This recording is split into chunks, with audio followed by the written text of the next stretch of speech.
هقول لك على كلمة وتقول لي أول حاجة جت في دماغك هي إيه؟ كلمة برجر. أكيد جه في دماغك أول حاجة هي الأكل المشهورة اللي ليها أضرار كتيرة وسعرها غالي، بس ده مش موضوعنا النهاردة. بس تعرف إن في مرض اسمه برجر ديزيز؟ ده اللي هنعرفه النهاردة. أنا إبراهيم الشحري ودي قناة معلومات.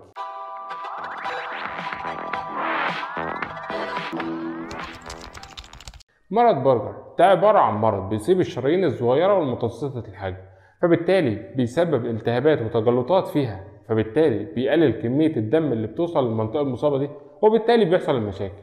السبب مش معروف، بس في علاقة قوية جدا ما بينه وما بين السجاير، لأن اكتشفوا إن 95% من المصابين كانوا بيدخنوا سجاير أو لهم علاقة بأي منتج من منتجات التبغ. كمان في علاقة قوية ما بين الشباب والمرض ده، وهنا هتلاحظ إن قلت شباب مش رجال، لأن المرض للأسف بيحصل في سن صغير، بيحصل في عمر أقل من 45 سنة. الأعراض بتبدأ بألم في المنطقة المصابة سواء الإيد أو الرجل، وللأسف ممكن تنتهي بفقدان الطرف المصاب ده. بس الموضوع بيمشي في تسلسل كده.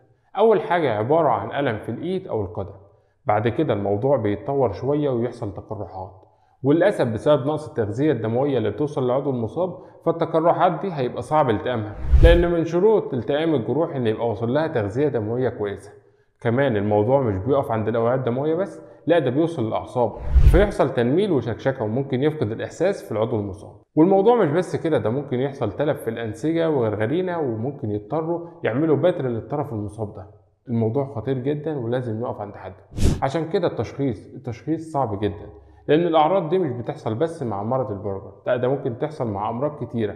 بس التشخيص الرئيسي بيعتمد على تاريخ المرض، زي إنه كان ليه أي تعامل مع التبغ أو حبة أشعة زي الدوبلر أو الدوبلكس، ودي اللي بنشوف بيها حالة الأوعية الدموية وسريان الدم فيها ولو في مشاكل فيها ولا لأ. نيجي بقى للعلاج. أول علاج لازم يحصل هو وقف سجاير. يا توقف سجاير وتحافظ على حياتك وتحافظ على العضو ده، يتكمل سجاير ويتسبب بتر في العضو المصاب ده.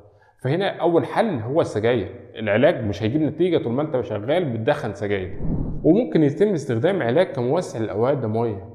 بس هقول لك برضه في الاول والاخر العلاج من عندك انت، هو الاقلاع عن التدخين. بس كده، ما تنساش اللايك والشير عشان غيرك يستفيد، واشوفكم في حلقه جديده، والسلام عليكم.